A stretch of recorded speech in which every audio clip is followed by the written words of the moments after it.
The chapel doors groaned shut behind her, sealing Lillian's fate. Every step toward the altar felt like walking through water, her silk gown a shroud rather than a celebration. Lord Ashford waited with a smile that never reached his cold eyes, while whispers of his cruelties echoed through the pews. But it was the other man, the Duke, standing in the shadows, jaw clenched, hands fisted, who made her heart fracture. Because Gabriel Thornwood had loved her once, before duty and honor demanded he step aside. And now, as her trembling hand reached for Ashford's, the Duke's eyes blazed with something that looked terrifyingly like rebellion. If you're listening to this story, don't forget to click the like button, subscribe to the channel, and tell me in the comments from which part of the world you're listening to this story. I want to know how far it has traveled. Lady Lillian Fairmont had been raised to understand her place in the intricate tapestry of English society. At 21, she possessed the kind of beauty that artists attempted to capture. Golden hair that caught the light like spun honey, eyes the color of summer sky, and a grace that came from years of careful instruction. But beneath her porcelain exterior beat the heart of someone who had always harbored secret dreams of choosing her own path. The Fairmont estate in Hampshire sprawled across 300 acres of manicured lawns and ancient oak forests. The manor itself was a testament to generations of wealth and influence, its Georgian facade impressive against the rolling countryside. Lillian had grown up within these walls, learning the delicate art of being ornamental, of speaking without saying anything of substance, of existing primarily as a reflection of her family's status. Her father, the Earl of Fairmont, had made his intentions clear from the time she turned 18. You will marry well, Lillian. Not for love. That is a luxury our position cannot afford. You will marry for alliance, for power, for the continuation of our family's standing. His words had been delivered over breakfast, as casual as a comment about the weather, while her mother nodded approvingly from behind her teacup. Lord Edmund Ashford had been the Earl's choice for 3 years now. The Ashford family possessed one of the oldest titles in England, their lineage traceable to the Norman conquest. Their estates in Yorkshire were vast, their political connections unassailable. On paper, Lord Ashford was an impeccable match. Handsome in a sharp-featured way, educated at Eton and Cambridge, a member of all the right clubs. But Lillian had seen beneath the veneer.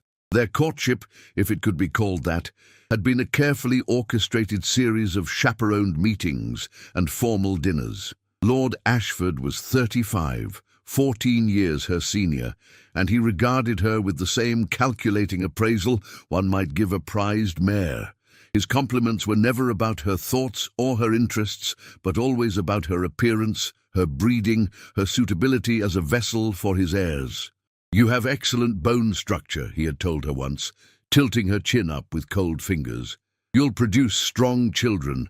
That's what matters.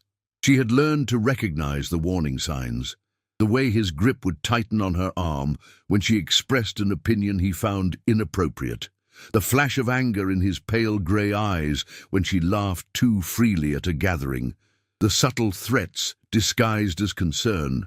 A wife of mine will know her place.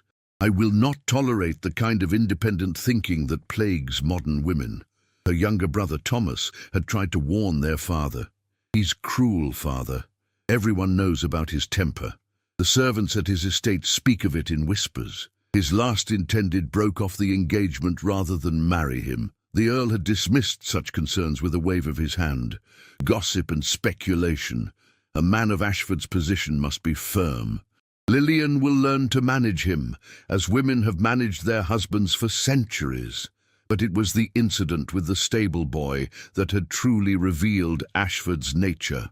During a visit to the Fairmont estate, Lillian had witnessed him strike a young groom for allegedly not grooming his horse properly. The violence had been swift and brutal, delivered with a smile that suggested he enjoyed the act. When Lillian had gasped in horror, Ashford had turned to her with that same cold smile. Discipline, my dear, something every household requires. You'll understand when you're mistress of Ashford Hall. She had nightmares about becoming mistress of Ashford Hall. Despite her growing dread, the wedding preparations marched forward with the inexorability of a military campaign. Her mother oversaw every detail with obsessive precision. The guest list of 300 included half the peerage. The dress was being created by London's most fashionable modiste. The chapel at Ashford Hall was being decorated with thousands of white roses. "You should be grateful," her mother often said. "Do you know how many mothers would kill for such an advantageous match for their daughters? You will be Lady Ashford. Your children will have impeccable lineage. This is everything a woman of your station should desire." But Lillian desired something else entirely, though she barely dared admit it even to herself. She desired freedom.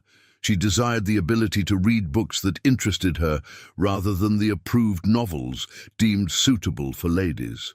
She desired conversations about philosophy and politics rather than embroidery and gossip.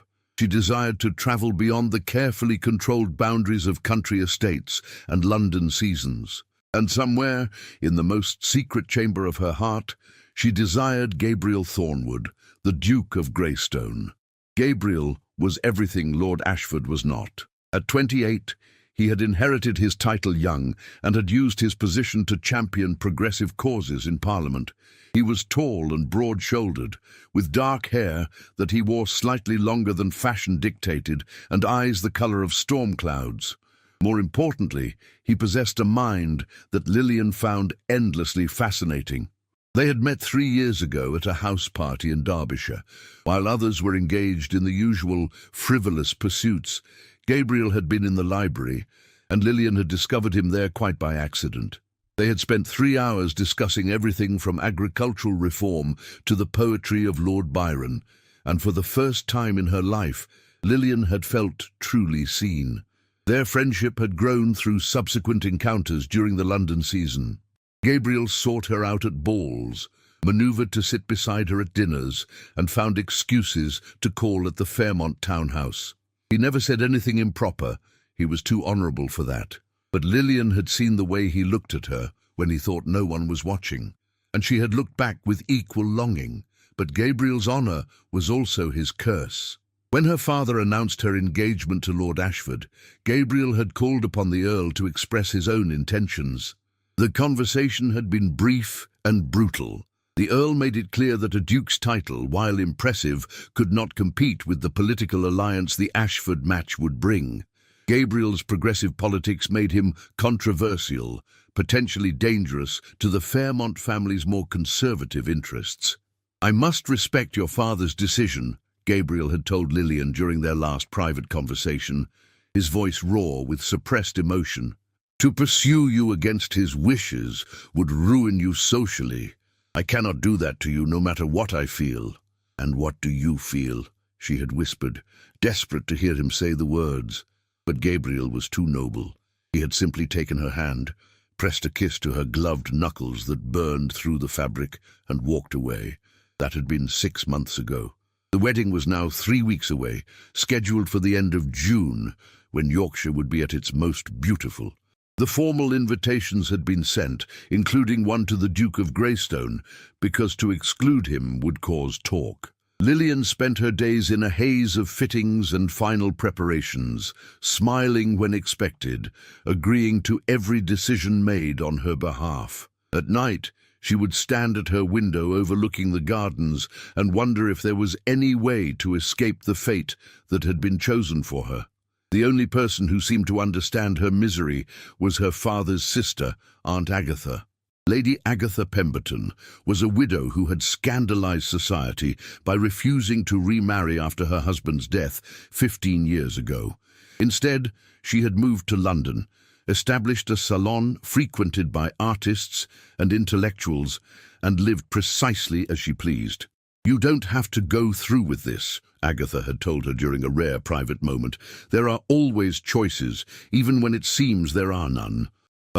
But what choice did she have? To defy her father would mean complete social ruin, not just for herself, but potentially for Thomas as well. She would be cut off, penniless, unmarriageable.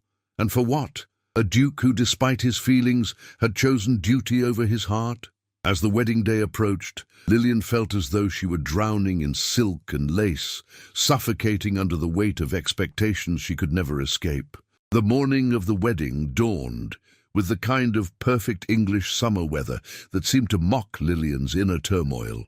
Ashford Hall blazed white against a cloudless sky, its extensive gardens transformed into a fairy tale setting, with thousands of roses cascading from every surface. 300 guests, representing the cream of English society, had descended upon Yorkshire for the event of the season. Lillian sat before the mirror in the bride's chambers, while her mother and a trio of ladies' maids arranged her appearance with meticulous precision. The wedding gown was a masterpiece of ivory silk and Belgian lace, the veil secured with the Fairmont diamond tiara. She looked, she thought distantly, like a beautiful corpse prepared for viewing. "Perfect," her mother declared, stepping back with satisfaction. "You are a vision. Lord Ashford will be well pleased." The words made Lillian's stomach churn. She had barely eaten in 3 days, surviving on tea and the slim hope that something, anything, might prevent this marriage from taking place. But miracles, she had learned, were in short supply. The chapel at Ashford Hall was a Gothic masterpiece, all soaring arches and stained glass that cast jeweled light across the assembled guests. As Lillian made her way down the aisle on her father's arm, she could see them all watching, the curious, the envious, the ones who had come merely for the spectacle.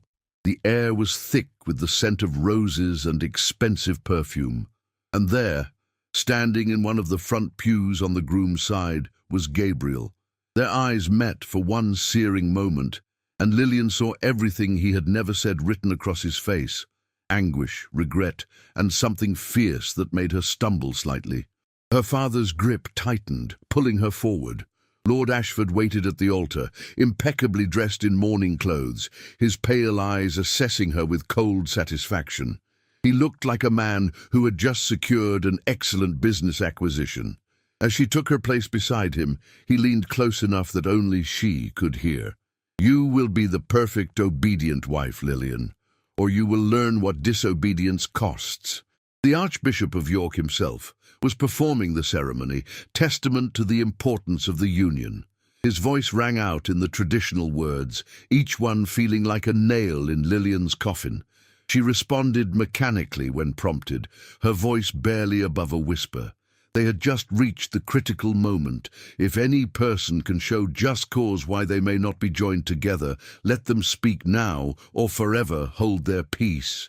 When the chapel doors burst open with a tremendous crash, a woman stood silhouetted in the doorway, her appearance disheveled, her face pale but determined. Lillian recognized her with a shock. It was Miss Charlotte Winters, a beautiful young woman from a respectable but not wealthy family who had been present at several social events over the past season. "I object!" Charlotte's voice carried clearly through the stunned silence. "This marriage cannot proceed because Lord Ashford is already married. To me!" The chapel erupted in chaos. Guests surged to their feet, exclaiming in shock and confusion. The Archbishop looked appalled. Lillian felt as though the floor had dropped away beneath her. Lord Ashford's face transformed from smug satisfaction to murderous rage in an instant. "You lying?" "Am I lying?" Charlotte interrupted, walking down the aisle with remarkable composure given the circumstances. She held up papers. "Here is the certificate from our marriage 6 months ago in Scotland. You promised me everything, Edmund. You said we would announce it after you had secured your political alliance with the Fairmont family. You said I would be your mistress in secret until the opportune moment." "She's mad," Ashford snarled, but something in his expression betrayed him. Charlotte had reached the altar now, and she turned to address the assembled guests. "He seduced me with promises of marriage. When I insisted on a legal ceremony, he took me to Gretna Green. I have witnesses. I have the certificate. And I have his letters promising me everything." Her voice broke slightly. "I believed him. I was a fool." Lillian's father had gone purple with rage. "Ashford, what is the meaning of this?" "The woman is clearly unhinged," Ashford began, but Charlotte cut him off by thrusting the papers directly at the Archbishop.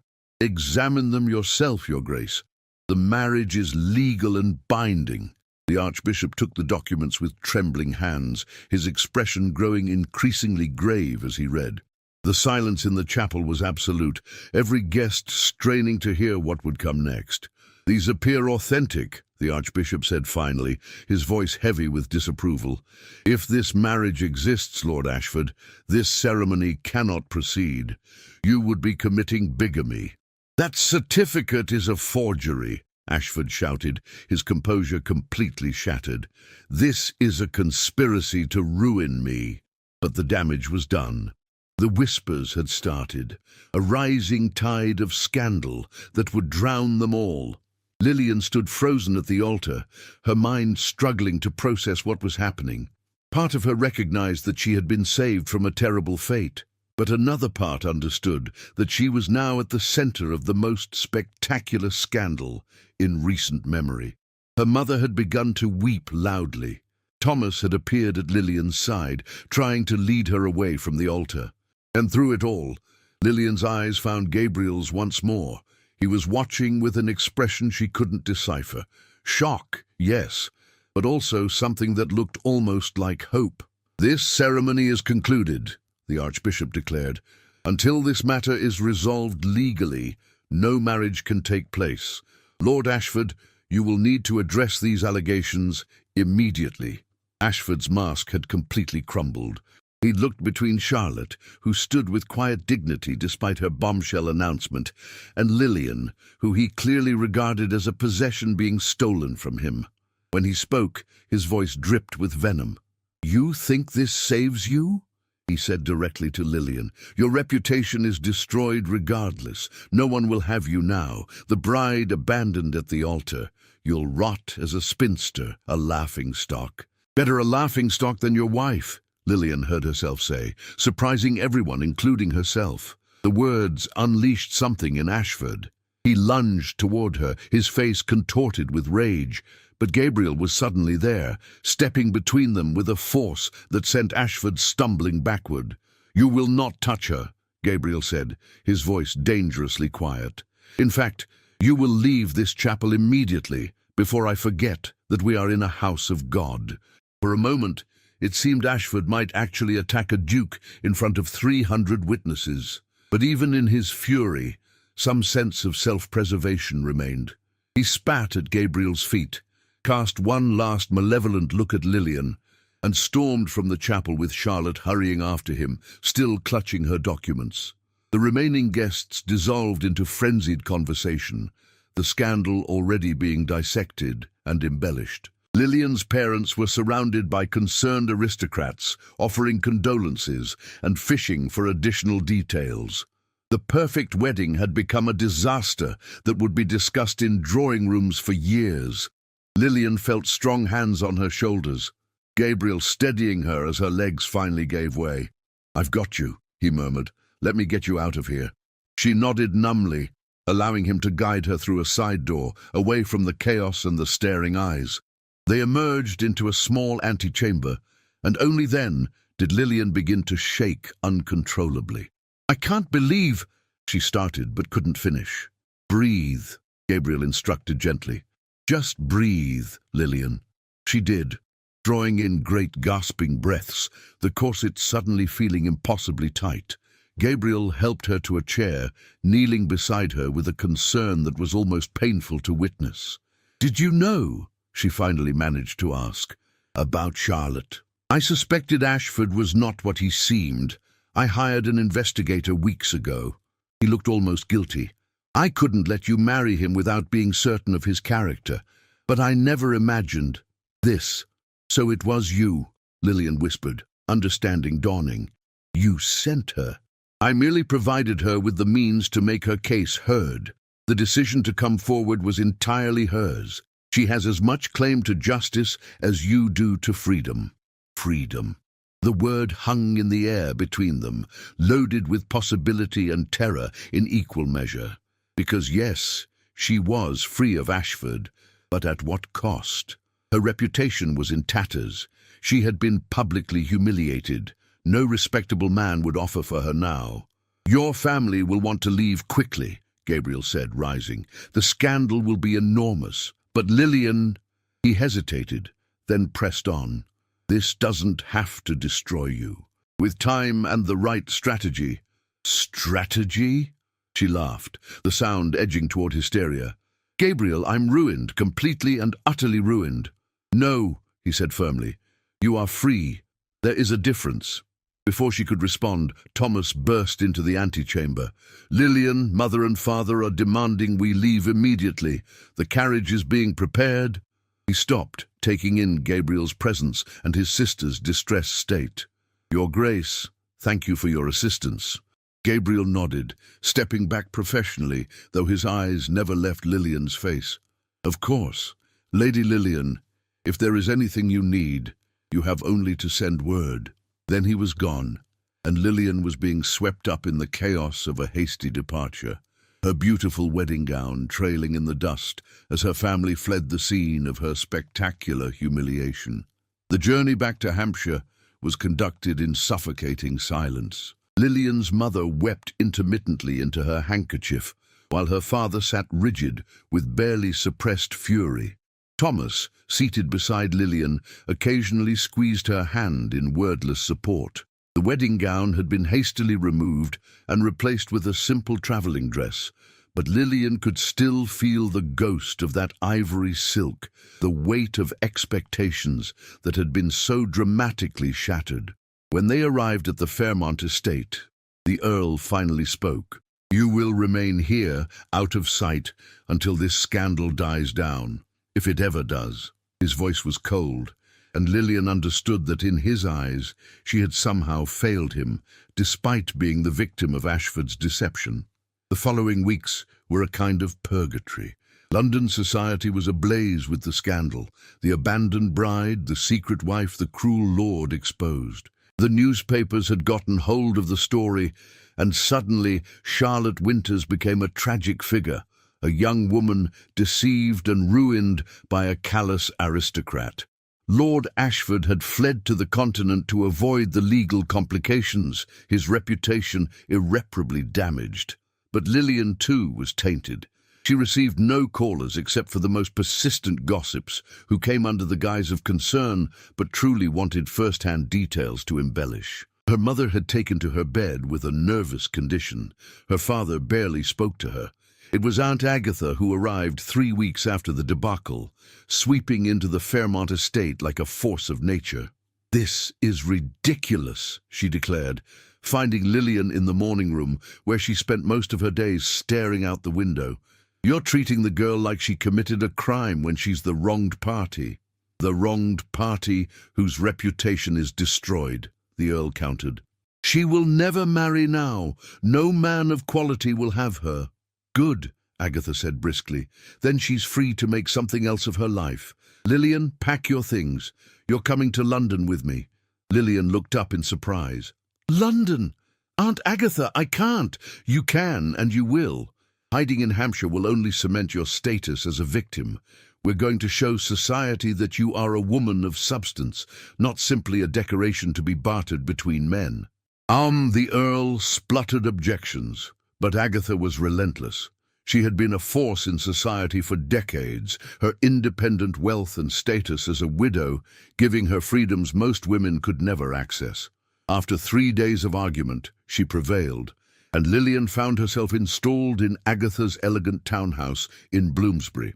London in late summer was quieter than during the season, but Agatha's circle operated year-round. Her salon attracted intellectuals, artists, progressive politicians and bluestockings, women who actually cared about ideas rather than fashion. It was a world Lillian had never experienced. "The key," Agatha told her, "is to rewrite your narrative. Let them see you as a woman of intelligence and independence, not merely as Ashford's rejected bride." Under Agatha's guidance, Lillian began to emerge from her shell.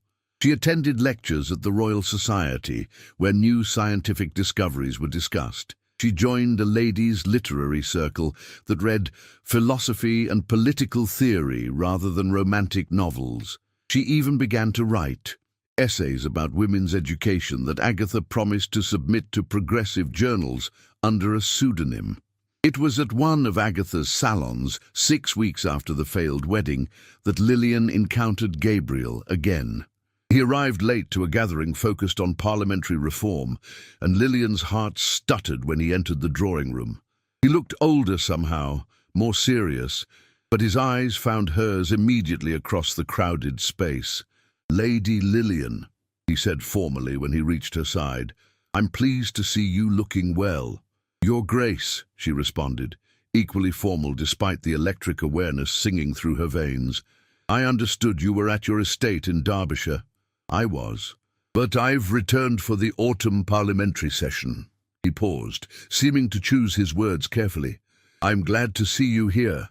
Agatha's salon is one of the few places in London where genuine conversation happens." They were interrupted by a gentleman eager to discuss Gabriel's recent speech in Parliament about labour reforms. But throughout the evening, Lillian was intensely aware of his presence. Several times she caught him watching her, and once, when she laughed at something witty said by a poet in attendance, she saw him smile with what looked like pride. As the gathering drew to a close, Gabriel manoeuvred to speak with her again. "You seem different," he observed. "Happier despite everything." "I am different," Lillian agreed. "I've discovered that there's an entire world beyond ballrooms and tea parties. Ideas, purpose, the freedom to think and speak without constantly monitoring whether I'm being appropriately decorative." "You were never merely decorative," Gabriel said quietly. "That was what drew me to you from the beginning, your mind." The words hung between them, laden with everything they couldn't say in a room full of people. Lillian felt her cheeks flush, but before she could respond, Agatha appeared with a distinguished-looking gentleman in tow. "Lillian, I want you to meet Dr. Gideon Reed. He's a physician and reformer who's been working on improving conditions in London's hospitals. Dr. Reed, my niece, Lady Lillian Fairmont." Dr. Reed was perhaps 35. Tall and lean, with prematurely silver hair and kind grey eyes. He bowed over Lillian's hand with genuine respect, rather than the perfunctory gesture she was accustomed to from society gentlemen. "Lady Agatha speaks highly of your essays, Lady Lillian. I found your piece on women's access to higher education particularly compelling." Lillian blinked in surprise. "You read my essay, but it was published anonymously." "Agatha shares her sources with trusted allies," Dr. Reed said with a gentle smile. "Your arguments were well-reasoned and passionate. Have you considered expanding your ideas into a longer work?" They fell into conversation about education reform and the barriers women faced in pursuing professional careers. Dr. Reed spoke to her as an intellectual equal, asking her opinions and actually listening to her responses. It was intoxicating. Lillian was so absorbed in the discussion that she didn't notice Gabriel's expression darkening as he watched them, nor his rather abrupt departure shortly thereafter. Over the following weeks, Dr. Reed became a regular presence at Agatha's salon. He sought Lillian out specifically, bringing her books he thought she'd enjoy and inviting her to visit the hospital where he worked to see his reforms in action. With Agatha as chaperone, Lillian accepted and found herself fascinated by this world of medicine and service. "You have a natural compassion," Dr. Reed told her, after she had spent an afternoon helping to organize donated supplies for the hospital's charity ward. "And an analytical mind. If you were a man, you'd make an excellent physician. If I were a man, I'd have many options denied to me now," Lillian responded with some bitterness. "Perhaps. But being a woman gives you different opportunities. You could champion causes that men overlook. You could use your position to advocate for those without voices." It was a seductive vision, a life of purpose rather than mere ornamentation. Dr. Reed never mentioned her scandal, never treated her as damaged goods. He seemed to value her for her thoughts, her potential contributions to society, her fundamental humanity. Agatha watched these developments with satisfaction. "Reed is a good man," she told Lillian one evening. "Unconventional, but in the best possible way. He sees you for who you truly are." But Lillian found her thoughts drifting, confusingly, to Gabriel. He had returned to Derbyshire after that single salon appearance, and she told herself it was for the best. He had made his choice months ago when he stepped aside for her father's wishes, and yet she couldn't forget the way he had looked at her, the fierce protectiveness he'd shown at the chapel, the unspoken words that seemed to shimmer in the air between them.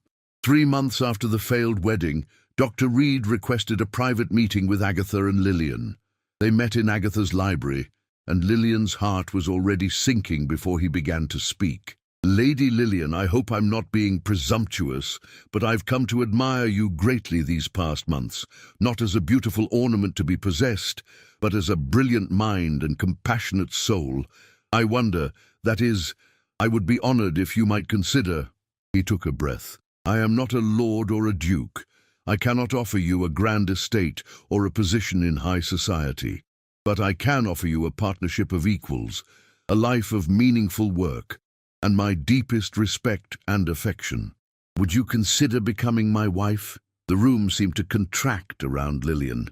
Dr. Reed was offering exactly what she had claimed to want: intellectual partnership, purpose, freedom from society's restrictive expectations. He was kind, progressive, dedicated to helping others. Any rational woman would leap at such an offer. So why did her first instinct whisper, "But he's not Gabriel"? Lillian requested time to consider Dr. Reed's proposal, and he graciously agreed, understanding that after her ordeal with Ashford, she needed to be certain of any future commitment. But the question hung over her like a sword, demanding an answer her heart wasn't ready to give. It was Agatha who finally confronted her 2 weeks later. "You've been moping about, like Ophelia headed for the river. What's troubling you? Reed is everything you claim to want." "I know," Lillian said miserably. "He's wonderful. He treats me as an equal. He offers me purpose and respect. And yet you hesitate. Why?" Lillian couldn't meet her aunt's knowing eyes. "It wouldn't be fair to him. To marry him when my feelings are confused." Confused about Dr. Reed or confused about a certain duke? The directness of the question made Lillian flinch. Gabriel made his choice months ago. He chose duty over whatever he felt for me. Did he? Or did he make what he thought was the only honorable choice, given your father's intransigence? And now you're free of your father's control, but you're so busy punishing Gabriel for being honorable that you might marry the wrong man out of spite. "That's not—" Lillian started, then stopped. Was that what she was doing? "I don't know what I'm doing," she admitted finally. "I was so certain I wanted independence, a life of the mind. And now I have the opportunity, and all I can think about is that you're in love with Gabriel Thornwood, and have been for 3 years. Agatha finished calmly. "My dear girl, there's no shame in that. But you need to be honest with yourself before you make a decision that will affect the rest of your life." The conversation left Lillian more confused than ever. She spent the next week in a fog of indecision until Agatha made an announcement that changed everything. "I'm hosting a gala next week," Agatha declared over breakfast. "A celebration of the season's end and a showcase for some of the reforms we've been championing. I've invited everyone who matters, politicians, artists, philanthropists, including," she added with calculated casualness, "the Duke of Greystone, who's returning to London for the parliamentary session." Lillian's heart performed a complicated maneuver in her chest. "You invited Gabriel?" "I did. And you're going to attend, wearing your finest gown, with your head held high. It's time society saw you as you truly are, brilliant, poised, and utterly unashamed." The week passed in a blur of preparations. Agatha commissioned a gown for Lillian from London's most fashionable modiste, a creation in deep sapphire silk that brought out her eyes and was far more sophisticated than anything she'd worn during her debutante days. The neckline was daring without being scandalous, the cut emphasizing her figure while maintaining elegance. When Lillian descended the stairs the night of the gala, Agatha nodded with satisfaction. Now that is a woman in control of her own destiny. Go forth and conquer. The gala was held at Agatha's townhouse, which had been transformed into a glittering showcase. Over 200 guests filled the rooms, a mixture of aristocracy and intelligentsia that only Agatha could successfully blend. Crystal chandeliers cast warm light over animated conversations, while musicians provided elegant background music. Lillian entered the main reception room with her head high, just as Agatha had instructed. She could feel eyes turning toward her, hear the whispers starting. But rather than shrinking from the attention, she met it directly. She was no longer the scandalized bride. She was Lady Lillian Fairmont, essayist and reformer, and she would not be diminished. "Doctor," Reed found her almost immediately, his face lighting with admiration. "You look magnificent," he said warmly, "like Athena descended from Olympus." "Athena was the goddess of wisdom and war," Lillian responded with a slight smile. "I'm not sure which aspect you're referencing." "Both, I think. You've certainly been waging war against society's expectations." Lo! They were soon joined by several of Agatha's circle, and Lillian found herself engaged in a passionate discussion about women's property rights. She was explaining the legal limitations married women faced when she felt a change in the atmosphere, a charged electricity that made her skin prickle with awareness. Gabriel had arrived. He stood in the doorway, taller and more commanding than anyone else in the room, his dark evening clothes impeccably tailored. His eyes scanned the crowd and found her immediately, and even across the distance, Lillian felt the impact of his gaze, like a physical touch. He moved through the crowd with the ease of someone accustomed to such gatherings, greeting Agatha and accepting congratulations on his recent parliamentary victories. But his trajectory was clear. He was making his way toward Lillian. Dr. Reed had noticed as well. "The Duke of Greystone," he murmured.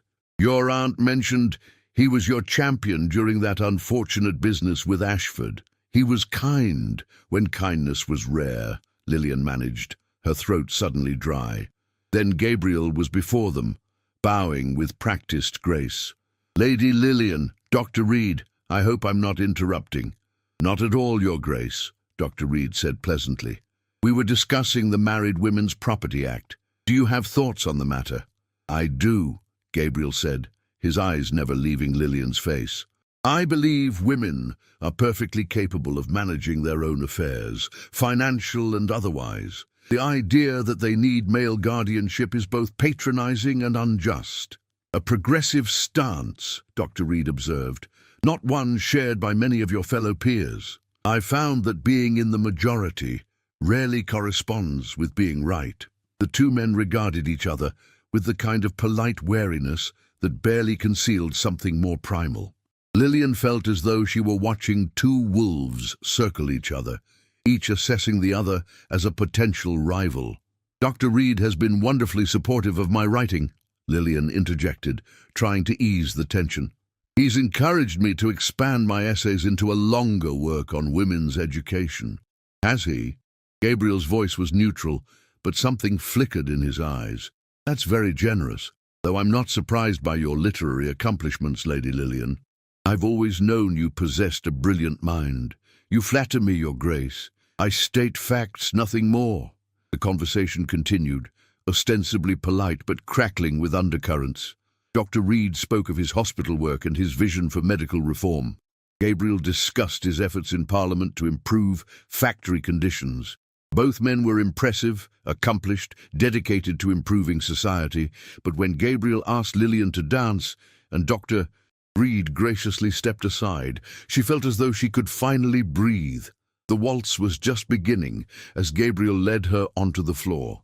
His hand settled at her waist, and even through layers of silk and propriety, Lillian felt branded by his touch. "You look beautiful," he said quietly as they began to move.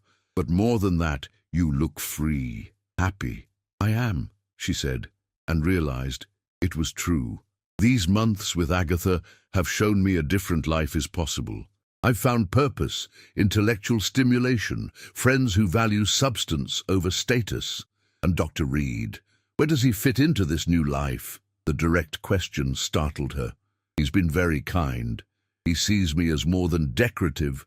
Anyone who sees you as merely decorative is a fool, Gabriel interrupted, his grip tightening slightly.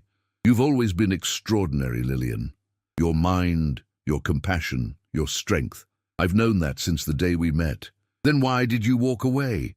The question burst from her before she could stop it. When my father chose Ashford, you stepped aside. You chose your honor over... She couldn't finish. Over my heart. Gabriel's voice was raw. Yes, because I thought it was the only way to protect you. If I had pressed my suit against your father's wishes, you would have been caught in a terrible position. You might have been forced to choose between family and me. I couldn't do that to you. So instead, you let me nearly marry a monster, and I've regretted that decision every moment since. They were barely moving now, just swaying in place, while around them other couples waltzed. Lillian, I've been in agony. When I saw you at that altar, knowing what you were about to commit to, I wanted to tear the chapel apart. I would have, if Charlotte hadn't appeared. And these past months, hearing about you through Agatha, knowing you were building a new life but unable to be part of it. Why couldn't you be part of it? Agatha would have welcomed you. You came to the salon once and then vanished. Because I saw you with Reed, Gabriel admitted. I saw the way he looked at you, the way you laughed with him, and I thought perhaps you'd found what you needed. Perhaps I'd missed my chance entirely. Lillian's breath caught. Gabriel, I love you, he said simply, the words falling between them like stones into still water. I've loved you for 3 years. I stepped aside once because I thought it was right, but I won't make that mistake again. If there's any chance, if you feel anything for me beyond friendship, I'm begging you to tell me now, before you make a choice you can't undo. The music swelled around them, but Lillian heard nothing but the thundering of her own heart. Everything she thought she'd wanted, the partnership with Reed, the life of intellectual purpose, the freedom from romantic complications, suddenly seemed hollow compared to the truth burning in Gabriel's storm-grey eyes. I love you too, he whispered. I've tried not to. I've tried to be sensible and practical and everything a modern woman should be. But I love you, Gabriel. I think I have since that first day in the library in Derbyshire. His hand tightened on hers almost painfully. Then marry me, not because of titles or alliances or what society expects, but because we choose each other, because we're better together than apart. Marry me, Lillian. Dr. Reed, she started, guilt flooding her. We'll understand. He's a good man, but he's not the right man, not for you. Gabriel pulled her slightly closer. Propriety be damned. Say yes, please. Say it. And standing in the middle of Agatha's ballroom, with society watching and her future balanced on a knife's edge, Lillian made the most important decision of her life. Yes, the word was barely audible, but Gabriel heard it. His face transformed, years of restraint and longing finally released. Say it again. Yes, she repeated louder this time. Yes, Gabriel, I'll marry you. Around them the waltz ended, but they stood frozen together, the rest of the world temporarily forgotten. It was Agatha's delighted laugh that finally broke the spell. I assume congratulations are in order, her aunt said, appearing beside them with Dr. Reed in tow. Dr. Reed's face showed understanding rather than anger. He's won your heart then, the Duke. I'm so sorry, Lillian began, but Reed shook his head. Don't be. I hoped I might be the one. But I could see how you looked at him, how you've always looked at him. I wanted a partner, but you deserve a great love. I hope you'll still contribute to the hospital's charity work, though. We need minds like yours. Of course, Lillian said, grateful for his grace. You're a remarkable man, Dr. Reed. You'll find the right partner. Perhaps, but tonight is yours. He bowed and melted back into the crowd, leaving Lillian and Gabriel with Agatha. Well, Agatha said briskly, this is going to cause almost as much talk as the Ashford debacle, the scandalous Lady Lillian and the progressive Duke. Society will be utterly scandalized. Good, Gabriel said, his hand still firmly holding Lillian's. Let them talk. We'll be too busy being happy to care. The announcement of Lady Lillian Fairmont's engagement to the Duke of Greystone hit London society like a bombshell. After the scandal of the failed wedding to Lord Ashford, many had assumed Lillian would fade into obscurity as a spinster. Instead, she had captured one of the most eligible and progressive dukes in England. The newspapers couldn't decide whether to celebrate the romantic triumph or criticize the irregularity of it all. Caricatures appeared showing Gabriel rescuing Lillian from a dragon labeled Cruel Lords. Opinion pieces debated whether a woman with Lillian's tainted reputation was suitable for a duke. Progressive journals celebrated it as a love match between equals who shared intellectual interests and reformist goals. Lillian's parents arrived in London 3 days after the announcement, summoned by a tersely worded letter from Agatha. The confrontation in Agatha's drawing room was inevitable and explosive. "A duke!" Lillian's mother exclaimed, torn between triumph at the prestigious match and anger at the irregular way it had come about. "You could have had this months ago if I'd just what, Mother?" Lillian interrupted, her newfound confidence making her bold. "If I'd manipulated Gabriel into declaring himself before Father forced me toward Ashford. That's not how love works." "Love," her father scoffed. "You speak of love as though it's the basis for marriage among people of our class. Marriage is about alliance, about treating women like chess pieces." Gabriel's voice cut through the room as he entered, having heard the argument from the hallway. "With respect, Lord Fairmont, your daughter is not a pawn to be moved about for your political convenience. She's a brilliant, accomplished woman who deserves to make her own choices." "She's my daughter," the Earl said coldly. "And you, Your Grace, are encouraging behavior that borders on rebellious." "I'm encouraging her to think for herself. If that's rebellious in your eyes, then perhaps the problem lies with your expectations, not her actions." The argument raged for another hour, but ultimately there was little the Earl could do. Lillian was of age, and Gabriel was a duke with independent means and substantial political influence. The marriage would proceed with or without her parents' blessing. In the end, it was Lillian's mother who broke. "Oh, very well. But it will be a proper wedding this time. No more scandals, a ceremony at St. George's in Hanover Square with all the appropriate pomp." "No," Lillian said firmly. Everyone turned to stare at her. "I won't have another grand spectacle. Gabriel and I will marry quietly, with only family and close friends present. Perhaps at his estate chapel in Derbyshire. That's my condition." Her mother looked appalled, but Gabriel's face showed only pride and love. "Derbyshire it is," he agreed, "next month when the autumn colours are at their peak." As her parents departed in a huff, muttering about ungrateful daughters and the decay of proper society, Agatha poured 3 glasses of sherry and raised hers in a toast. "To choosing your own path," she said, "and to a love match that society will be gossiping about for decades." The weeks that followed were a whirlwind of preparations, but of a completely different character than the previous wedding arrangements. This time, Lillian made every decision herself. The guest list was limited to 50 people. Gabriel's close family, Lillian's immediate family, Agatha's circle of reformist friends, and a few key political allies. Dr. Reed was invited and graciously accepted, having already begun courting a young widow who worked at his hospital. Charlotte Winters also received an invitation. Her legal case against Ashford had been successful, and she had secured an annulment on grounds of fraud. She arrived at Agatha's townhouse one afternoon, nervous but determined. "I wanted to thank you," Charlotte said to Lillian, "for not hating me. I know my appearance at your wedding was the bravest thing I've ever witnessed," Lillian interrupted.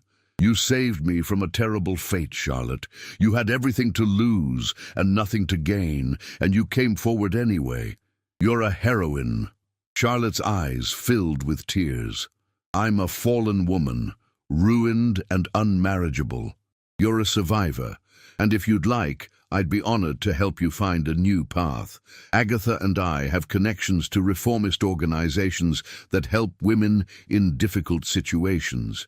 You could work with them, use your experience to help others. It was the beginning of a friendship that would last decades.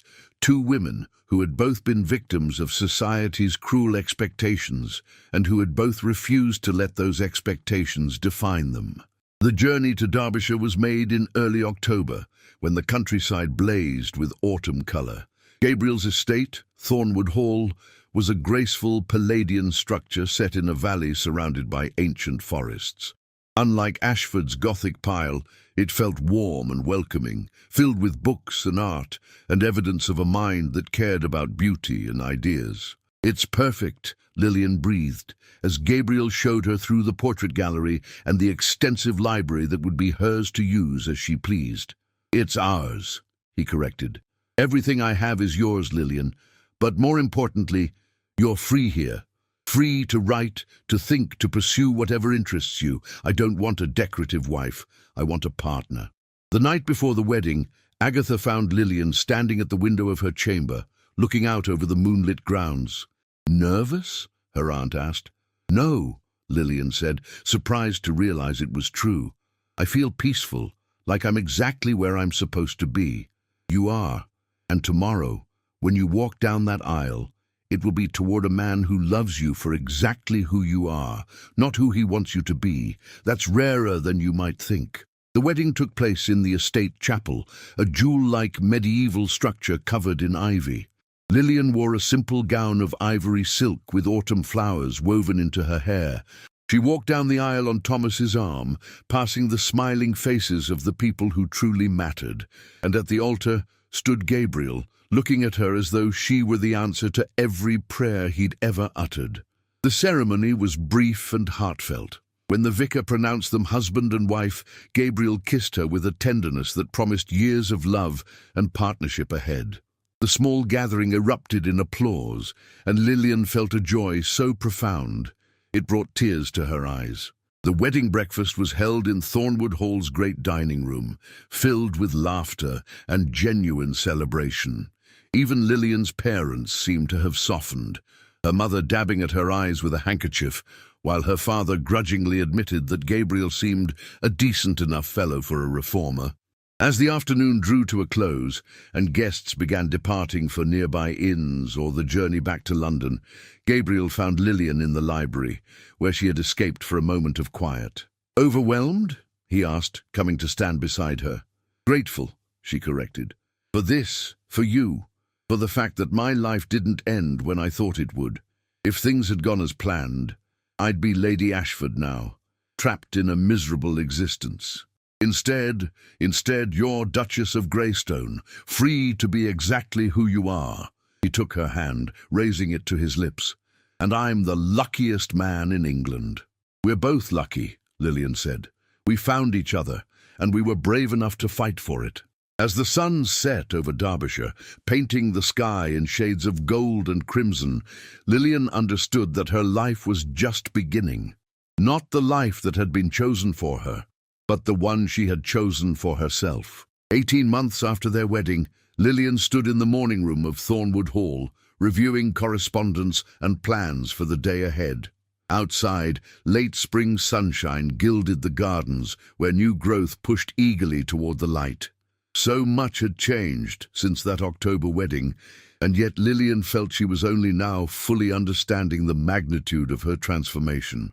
The Duchess of Greystone, it still felt strange to think of herself by that title, had become a figure of considerable influence in reformist circles. Her essays on women's education, now published under her own name, had sparked debates in Parliament and drawing rooms alike. Gabriel's political connections and her own sharp intellect had proven a formidable combination. Together, they had established a school for girls on the Greystone estate, one that taught not only the traditional accomplishments, but mathematics, sciences, and philosophy. Daughters of tenant farmers learned alongside daughters of the gentry, a revolutionary concept that had scandalized conservatives and inspired progressives. Lillian taught literature and composition herself, finding deep satisfaction in nurturing young minds. "The architect's plans for the hospital wing have arrived," Gabriel announced, entering with an armful of rolled documents. Even after 18 months of marriage, Lillian's heart still skipped when she saw him, rumpled from his morning ride, shirt sleeves rolled up, utterly unconcerned with ducal dignity when they were private. Already? That was quick. Lillian moved to help him spread the plans across the large work table they shared. The hospital wing was their latest project, an expansion of the Greystone Estate's medical facilities to serve the surrounding villages, with Dr. Reed serving as consulting physician on the design. "Reed wrote back about your proposal for the women's clinic," Gabriel said, producing a letter from his pocket. "He thinks it's brilliant. He's identified 2 female physicians who would be willing to staff it." Female physicians. Lillian smiled at the phrase. It had seemed impossible just 2 years ago, but the world was changing, slowly but surely, and she and Gabriel were part of that change. They worked together for an hour, discussing plans and reviewing correspondence from various reform organizations. This partnership of equals was everything Lillian had dreamed of and more. Gabriel respected her opinions, sought her counsel on political matters, and supported her work without trying to control or diminish it. A knock interrupted their planning. Their butler announced visitors, Aunt Agatha and Charlotte Winters, who now served as secretary for the Women's Educational Fund that Agatha had established with Lillian's help. "We've had another 12 applications this month," Charlotte reported, looking healthy and confident in a practical traveling suit. "Young women seeking scholarships for teaching college or nursing programs. The fund is making a real difference." Because you've made it accessible," Agatha said to Lillian. "Women from all classes, not just aristocrats, can apply." That was the crucial innovation. They spent the afternoon discussing fund business, planning a fundraising gala for the autumn, and reviewing proposals for new initiatives. Charlotte had blossomed in her role, her experience with Ashford making her particularly sympathetic to women trapped in difficult circumstances. She had become one of Lillian's closest friends, their shared history a bond stronger than conventional society connections. As Agatha and Charlotte departed in the late afternoon, another visitor arrived, Thomas, Lillian's brother, now down from Oxford for the spring break. At 19, he had developed into a thoughtful young man with progressive ideals that constantly exasperated their father. "I wanted your advice," Thomas said over tea, "about my future. Father expects me to take a position in government, something traditionally conservative, but I've been thinking about law, specifically legal advocacy for workers' rights." Lillian and Gabriel exchanged a glance. "That's a noble goal," Gabriel said, "but it will put you at odds with your father."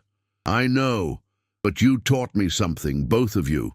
Thomas looked at his sister with profound respect. "You showed me that it's better to live authentically, even if it's difficult, than to spend your life playing a role assigned to you. Lillian, you were supposed to be a decorative society wife. Instead, you're changing the world. If you can do that, surely I can pursue the career I actually want." Lillian felt tears prick her eyes. "You can, Thomas, and we'll support you however we can."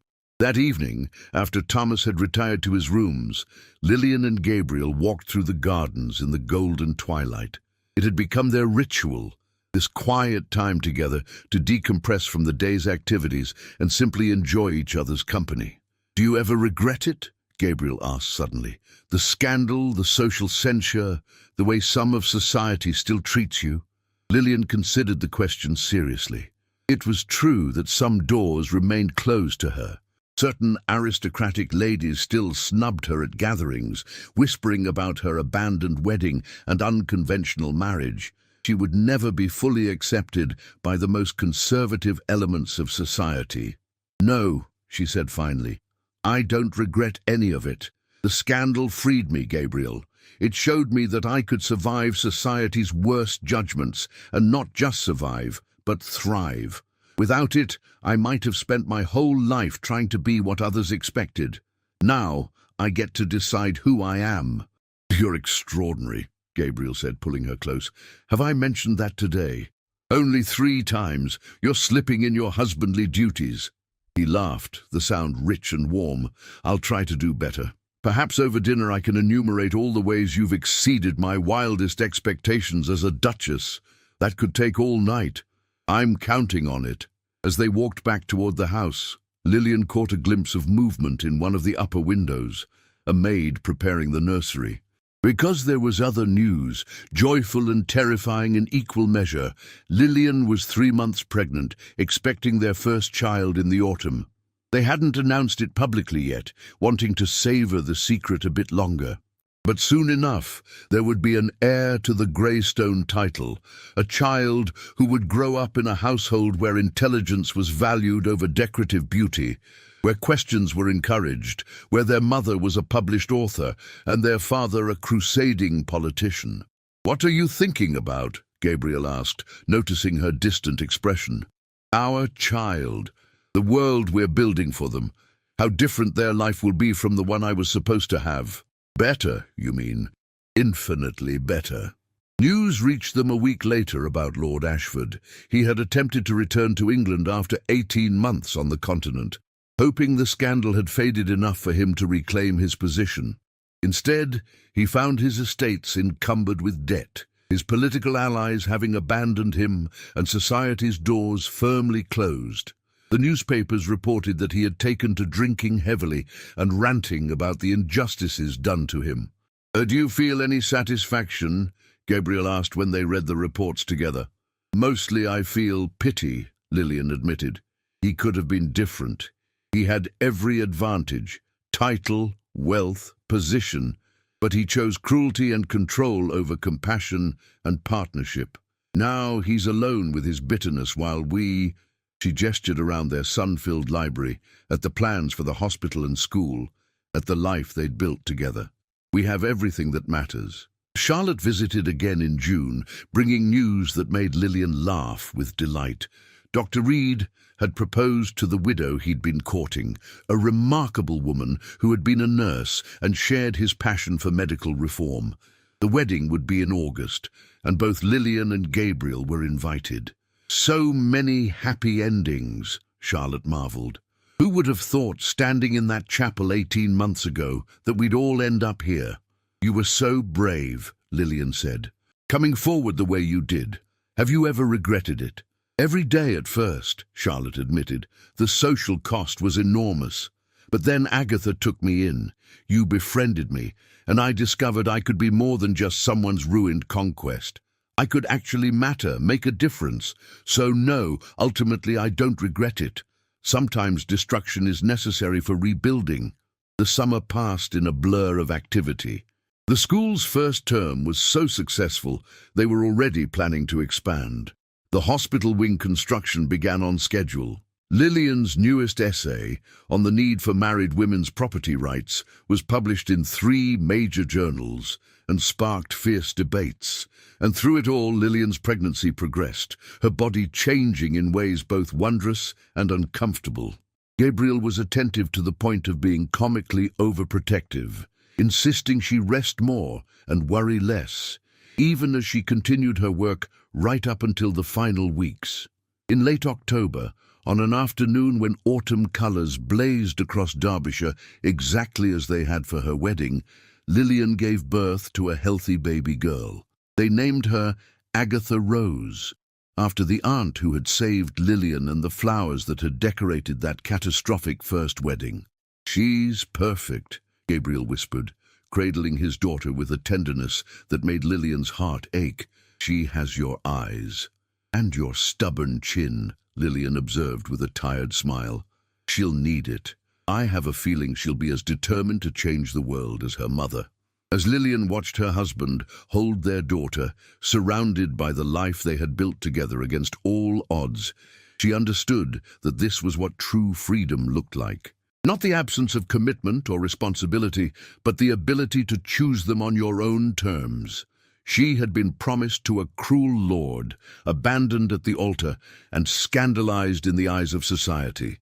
But from that destruction, she had built something infinitely more precious, a life of purpose, love, and authentic happiness. She had bloomed exactly where she had planted herself, in the rich soil of choice and partnership. And as little Agatha Rose opened her eyes for the first time, looking up at her parents with Gabriel's storm-grey gaze, Lillian felt certain that the story she and Gabriel had begun was just the first chapter. The world was changing, slowly but inevitably, and their daughter would grow up in a better version of it, one where women could choose their own destinies, where love mattered more than social positioning, where character counted for more than title. Lord Ashford had predicted she would rot as a laughing-stock spinster. Instead, she had become a duchess, a reformer, a published author, a mother, and most importantly, herself. And that, Lillian reflected as she took her daughter into her arms for the first time, was the greatest triumph of all, not becoming what others demanded, but becoming fully, authentically, courageously herself. The golden cage had been broken, and Lillian had discovered she could fly. If you enjoyed this story, please don't forget to subscribe to the channel, leave a like and share it with your friends. Tell me in the comments what your favorite part was. I read every single one. Your support helps me bring more stories like this to life. Thank you for being part of this journey.